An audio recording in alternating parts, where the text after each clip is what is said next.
Hello and welcome to the Tennessee Star Evening News Update for Monday, June 27th, 2022. I'm Michael Patrick Leahy. In the news tonight, Nashville is now the front runner over likely runner-up Milwaukee to host the 2024 Republican National Convention. And Nashville Metro Council member Robert Swopes says next week he will begin the legislative process to approve a contract with the Republican National Committee for that purpose. But Metro Council member Bob Mendes says he will not support that effort.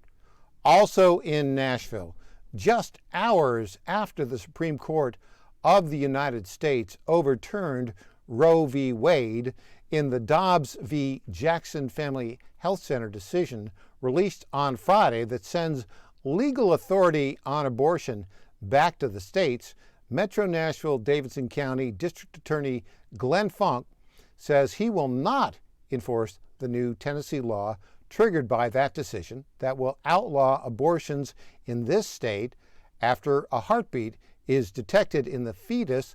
That usually happens around 6 weeks. New developments on Monday suggest that DA Glenn Funk's statement may be a little bit more of public relations than anything else and may not have the force of law because the Tennessee Attorney General can appoint a special prosecutor if he does not do his duty. In other news, 2 women escaped from the Tennessee Department of Correction facility in Chattanooga on Friday. They apparently remain at large. The 2 inmates, Catlin Sandifer, age 26, and Ashley Wardlaw, age 36, simply walked away from the Chattanooga Release Center Friday night. They were both scheduled to be released in 2023.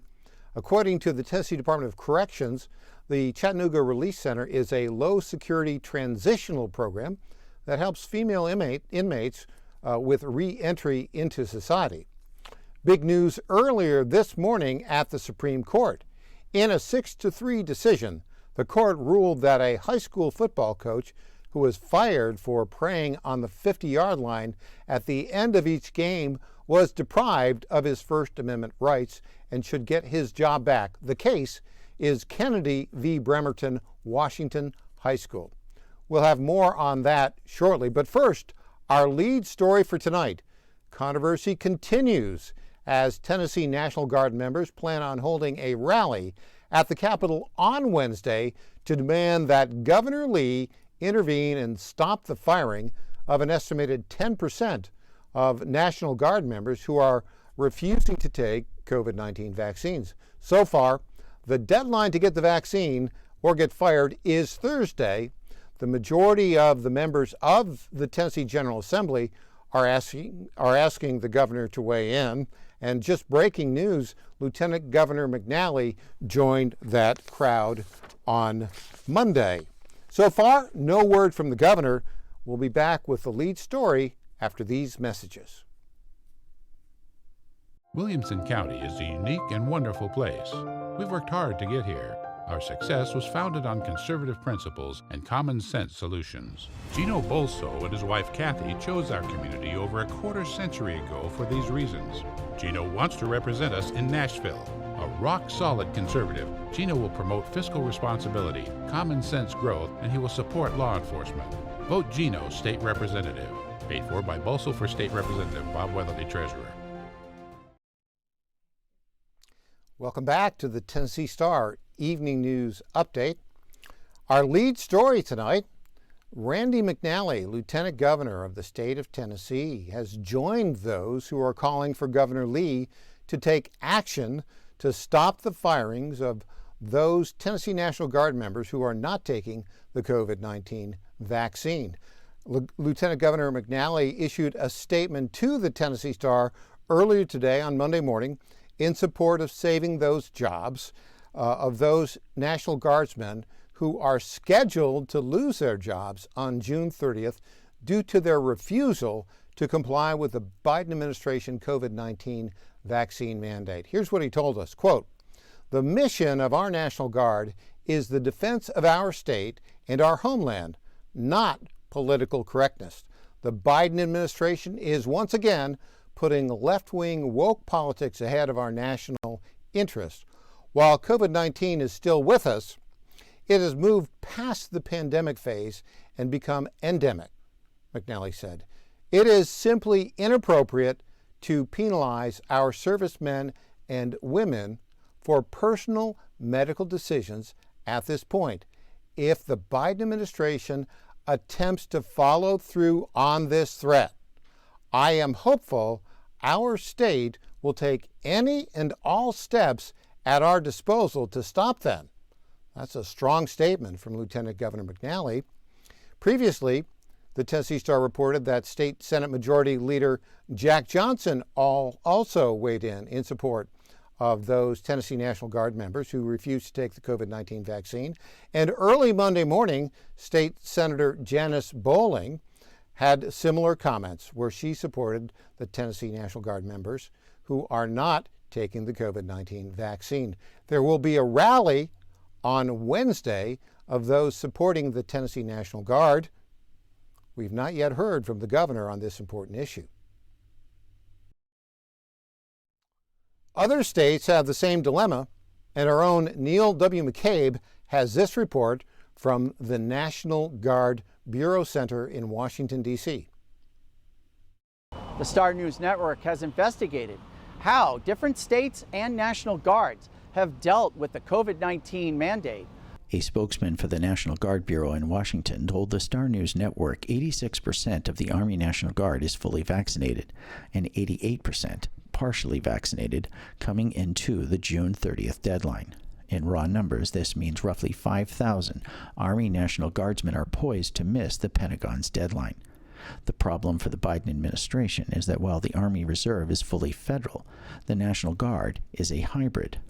No governor took a stronger stand against forcing Guardsmen to get the jab than Republican Oklahoma Governor Kevin Stitt in October. This administration has no respect for individual freedoms. I can't believe we have a president who wants to force Americans to choose between a vaccine and their job. In December, a federal judge denied Stitt's request for a preliminary injunction, and his lawsuit is still in the courts.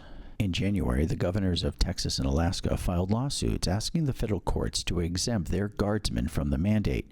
They were followed by the governors of Mississippi, Wyoming, Iowa, and Nebraska, who sent letters to Defense Secretary Lloyd Austin requesting the same exemption. The Texas and Alaska lawsuits are still in the courts.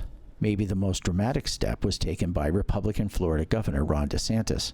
DeSantis announced June 15th he is reestablishing the Florida State Guard, where Florida Guardsmen could serve regardless of their vaccine status. The Florida State Guard will be comprised of Floridians, and it will be designed to assist and help only Floridians. It will not be subject to be mobilized by the federal government, and the federal government cannot impose policies or penalties on the Florida State Guard. In a statement to the Star News Network, the director of the National Guard, Lieutenant General John Jensen, said, "We're not giving up on anyone until the separation paperwork is signed and completed. There's still time." Reporting for the Star News Network, Neil W. McCabe, Washington. Nashville Metro Council will begin the legislative process of approving the contract with the Republican National Committee considering a bill on first reading sponsored by Councilman Robert Swope on July the 5th. Bills or ordinance must pass 3 readings in order to take effect. Bills will typically pass on first reading and without much discussion, although this one may generate more than usual given the partisan nature of the event. It is unclear whether or not a majority of the Metro Council will approve the legislation, however, and pushback has already begun. Councilmember Bob Mendez tweeted in response, quote, "On July 5th, the Metro Council will consider first reading of an ordinance brought by Councilmember Robert Swope to approve the contract for Nashville to host the Republican National Convention 2024 here. I'll vote no," he said. Mendez adds on his website, quote, "Our country is still arguing about the January 6th, quote, coordinated insurrection," he called it, at the Capitol. "Nashville shouldn't invite the risk of further violence into our home. Our downtown will be busy that week. whether the RNC is here or not, even if they pay for the extra time required for police. Nashville does not want or need a political convention. This, according to Mendez. Of course, he wasn't heard about whether or not he'd want the Democrat convention here. Sources have also said that Mayor John Cooper will not cooperate unless the RNC issues a statement acknowledging the legitimacy of the Biden presidency. We'll have more after this.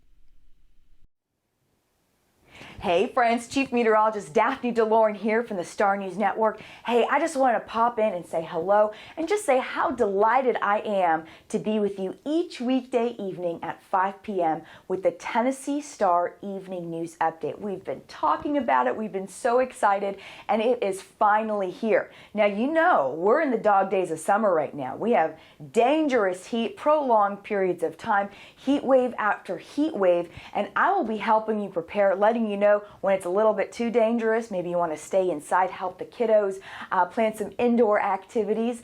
Not only do we have dog days of summer, we kind of have it all here in Middle Tennessee. We have the heat waves, we have severe weather season, but severe weather can happen at any point throughout the year in Middle Tennessee. So I help you create a plan. Where's your safe place? Where's the greatest threats? Where do I expect the storms to hit? All of these things are really important to help keep you and your family safe, and I am committed to doing that. Not only do we have severe weather season, we also have the dog days of summer, and we also have winter storms. If you were here last winter, you know we just had winter storm after winter storm. So when is there going to be icy roads? How much snow I expect? All of that. I got you covered, my friends, and I'm so excited about it. Not only that, but I have you covered on fun, happening events across Middle Tennessee. We have a lot of those, not only during the week, but also on the weekend. And I love to share those, help you and your family plan what event to go to, what time, and all of those fun details. I got you covered, my friends, from rain to snow to sunshine to heat, and also just fun, happening events. I love it. All right, my friends, wishing you a wonderful day, and I'll see you soon. Davidson County District Attorney Glenn Funk issued a statement on Friday after the Supreme Court overturned Roe v. Wade, in which he vowed to violate Tennessee's Human Life Protection Act in the wake of the SCOTUS decision that returns the power to regulate abortions to the states. In a statement reacting to that decision, Funk said, quote, "Today, Dobbs' decision joins Dred Scott and Plessy v. Ferguson to create an unholy triumvirate as the most hateful and hurtful Supreme Court decisions that will forever stain the court and this nation." That's his statement. His statement continued using typical far-left talking points on the decision. Overturning Roe v. Wade diminishes the citizenship of all women. Further, Dobbs dismantles legal rights of private family planning, use of contraception, and marriage equality. In 2014, and again on May 3rd of this year, the people of Davidson County elected me to enforce the laws of the state while exercising discretion to promote the public good. Funk then repeated his vow to violate Tennessee state law. He said he will use his constitutional power to protect women, health providers, and those making personal health decisions. The law that Funk has now repeatedly vowed to violate is the Human Life Protection Act, which became law in 2019 and would be triggered by the Roe v. Wade decision that goes into effect 30 days from this past Friday. But Funk's vow may wind up being only token in nature, as Tennessee Code 8-7106 says, in part, if the District Attorney General fails to attend the circuit or criminal court or is disqualified from acting, or if there is a vacancy in the office, the court shall appoint some other attorney to supply such District Attorney General's place temporarily. We'll have more after this. Just a reminder, you can read about this story and all our stories at our website at TennesseeStar.com, TennesseeStar.com. Well, the big news on Monday morning here today has been that the Supreme Court has ruled in favor of a high school football coach who went to pray midfield after ball games. And he was fired for that, but the Supreme Court said, no, you got to rehire him. You violated his First Amendment rights. Justice Neil Gorsuch wrote for the majority in Kennedy v. Bremerton School District, that's a Bremerton, Washington high school, that Coach Joseph Kennedy was fired, quote, because he knelt at midfield after games to offer a quiet prayer of thanks. Gorsuch said it was clear Kennedy was engaged in private and not government speech while he was praying. Here's what they said. Still, the Bremerton School District disciplined him anyways. It did so because it thought anything less could lead a reasonable observer to conclude, mistakenly, that it endorsed Mr. Kennedy's religious beliefs. That reasoning was misguided. Both the free exercise and free speech clauses of the First Amendment protect expression like Mr. Kennedy's. This case began in 2015 when Coach Kennedy was fired by Bremerton School District. It was brought first to the Supreme Court in 2019. They turned it down, kicked it back to the lower courts, but it came back up in 2021. Well, that's our stories for tonight here on the Tennessee Star Evening News Update. Just a reminder to go to TennesseeStar.com to see all of our stories. I'm Michael Patrick Leahy. You can see me tomorrow on the radio at Talk Radio 98.3 and 1510 WLAC from 5 a.m. to 8 a.m. Thanks so much for joining us tonight.